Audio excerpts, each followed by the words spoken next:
Et si je te disais que la plupart des praticiens ou praticiennes ne deviennent jamais des professionnels? Chacun de ceux que j'ai rencontrés au cours de mes 15 ans de pratique sont souvent restés dans l'ombre après leur formation. Ce ne sont pas les certifications, ce ne sont pas les formations, quelle que soit leur qualité, qui font de nous des praticiens ou des praticiennes qui s'avèrent être efficaces auprès de leurs patients. C'est la pratique, c'est la rencontre en fait, c'est la diversité des rencontres, c'est la diversité de nos adaptations à nos différents publics qui vont faire la différence. Dans ces 15 ans d'expérience, d'accompagnement, tant en entreprise qu'en institution, en cabinet, dans des centres sociaux, dans des quartiers de divers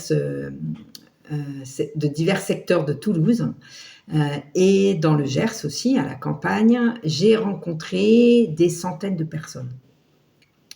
Que ce soit en individuel, où j'ai accompagné aussi bien une petite fille de 4 ans en prise avec des angoisses nocturnes, un étudiant pris par des crises de panique lors de la préparation de ses concours d'entrée dans les grandes écoles, qui l'empêchait complètement de vivre sa vie. Ça lui avait fait développer de l'agoraphobie, etc.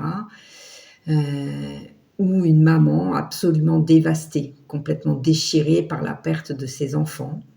Et ce sont toutes ces rencontres qui ont fait de moi une praticienne, parce que c'est au fil de ces rencontres, c'est dans ces moments de connexion d'âme à âme que j'ai fabriqué avec les personnes qui venaient me voir des séances adaptées. Les moments d'écoute d'abord, mais aussi que j'ai pu intuitivement chercher, trouver les bons outils adaptés pour entendre d'abord la douleur de chacun, chacune, mais aussi apaiser ce qui se passait pour la personne que j'avais en face de moi.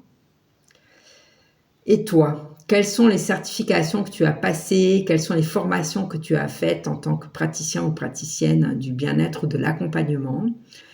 Tu fais des formations en coaching, en sophrologie, en psychothérapie. Es-tu formé pour enseigner le yoga, le qigong ou autre chose? Et pourquoi ne t'en sers-tu pas? Si tu me répondais en commentaire.